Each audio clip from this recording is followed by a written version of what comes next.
জাতীয় সংসদ নির্বাচন সামনে রেখে আগামী ২৭ ডিসেম্বর ভোটার হবেন বিএনপির ভারপ্রাপ্ত চেয়ারম্যান তারেক রহমান। আগারগাঁওয়ে নির্বাচন ভবনে প্রধান নির্বাচন কমিশনার এএমএম নাসির উদ্দিনের সঙ্গে বৈঠক শেষে দলটির স্থায়ী কমিটির সদস্য সালাউদ্দিন আহমেদ একথা বলেন।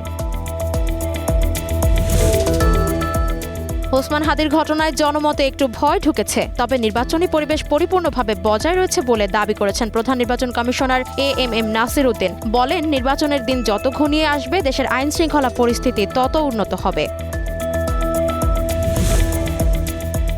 হাদি হত্যাকাণ্ডের মূল হোতাকে দ্রুত খুঁজে বের করার চেষ্টা করছে আইন শৃঙ্খলা বাহিনী। হত্যাকাণ্ডের মূল হোতা যে ফয়সাল সেটা নিশ্চিত বলছেন স্বরাষ্ট্র উপদেষ্টা। আর পুলিশ রিপোর্ট আসার পর সর্বোচ্চ ৯০ দিনের মধ্যে বিচার সম্পন্ন করা হবে বলে জানিয়েছেন আইন উপদেষ্টা।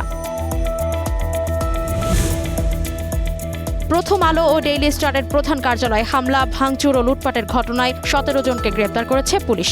এই ঘটনায় ৩১ জনকে শনাক্ত করা হয়েছে। ডিএমপি মিডিয়া সেন্টারে সংবাদ সম্মেলনে এ তথ্য জানান ডিএমপির অতিরিক্ত কমিশনার এস.এন. নজরুল ইসলাম।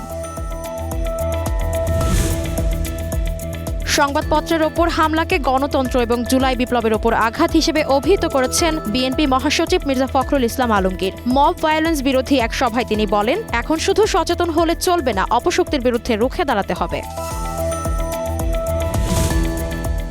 খুলনায় জাতীয় নাগরিক পার্টির শ্রমিক সংগঠনের কেন্দ্রীয় নেতা মোহাম্মদ মোতালেব শিকদারকে গুলি করা হয়েছে। আশঙ্কাজনক অবস্থায় তাকে খুলনা মেডিকেলে নেওয়া হয়েছে। তিনি শঙ্কামুক্ত বলে জানিয়েছেন চিকিৎসকরা। বিষয়টি নিশ্চিত করেছেন সোনাডাঙ্গা থানা পুলিশের ভারপ্রাপ্ত কর্মকর্তা রফিকুল ইসলাম।